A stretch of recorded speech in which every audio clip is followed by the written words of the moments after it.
I love having kind of a weekly topic or theme or narrative, spiritual exercise, I guess you might say.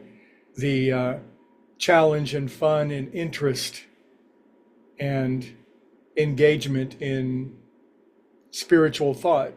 And it's one important aspect of our spirituality, of which, of course, there are many components. But it's fascinating to take the ideas that we wrestle with and move them around inside of our head. And I'll present something and maybe it'll resonate and maybe it won't. But that which doesn't resonate oftentimes leads to what does. When we know what we don't like, we know what we do like, which is a beautiful principle, I think, and something that really helps us to navigate through life. And so I just really appreciate the opportunity to take various ideas and thoughts and work them out with you, because I'm a deep and true believer and experiencer that more will always be revealed. And isn't that just the most wonderful thing? So I'm just been kind of thinking, we've been kind of talking about the blessings that chase us down and tackle us, and the good that comes our way, and the mercy that comes our way without our effort.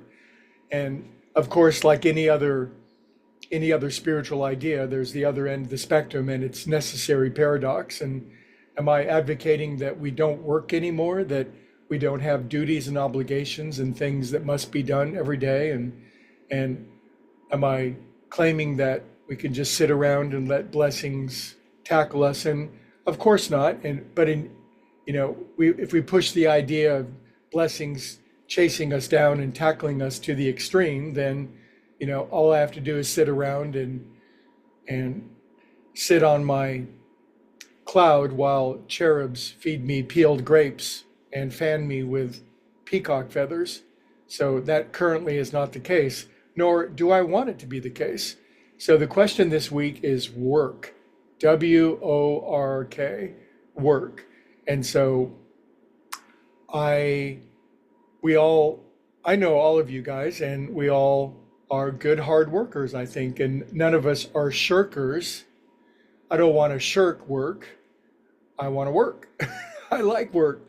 And yet the word work has connotations, doesn't it? Work, hard work, tote that bale, lift that pallet, all that kind of stuff. And yet, if we go too far into spiritual airy fairyland, it's like, oh no, I play all day long. And so can we possibly find a hybrid, a new synthesis? I wish I spoke more languages that could find just the right hybrid word between work and play. And I was kind of thinking about that during my meditation, and a particular word came to mind. And I'd like to run it up the flagpole to see if you'd like to salute it, or what words or concepts you would like to. And the word that came to mind was engagement. I like being engaged in life. I'm not retired in my life, and frankly, I cannot. Some people really manage their lives beautifully earlier in life, and they can retire, and yet even the friends that I know that have retired, it's like they certainly don't do nothing. They're highly engaged in life, and so I never want to retire. I always want to be doing something. The idea of just sitting around and looking out at the ocean all day long, I don't know, maybe one day. Not yet, not even close to that. I love being, and today's word is engaged. And so I've never been engaged to be married, but have you been engaged to be married? More than once? But the word engaged, to me, it connotes this eager, enthusiastic, jubilant, anticipatory activity that's leading to something. And so if I get too much into blessings chasing me down and tackling me, then I'm shirking my duties and my responsibilities. God wants me busy, and I like being busy.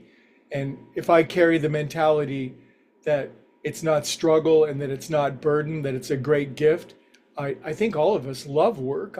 Work is one of the greatest gifts. It gives meaning and purpose. And there does seem to be a bit of a emphasis in our modern daily life of, well, we don't need to work anymore, or how can we all be given things, and yet we all know the importance. So I'm a little bit all over the place, but where I'm aiming at is the word engagement, and that the assignments and the duties and the responsibilities that we all have that bring well-being to others, that it's not a burden and it's not airy-fairy nothingness. It is engaged. We are engaged to the infinite, because one of these days the great wedding is coming and we will be in perfect union with the infinite. But right now we're engaged with God, love, source, and may we be as fully as possible see our duties and responsibilities as entirely and fully joyful, and really get a kick out of it. And of course, the great experts at being engaged in life are children, and we'll talk about that tomorrow. Anyway, stimulating thoughts. I'll see you guys tomorrow. Have a beautiful day.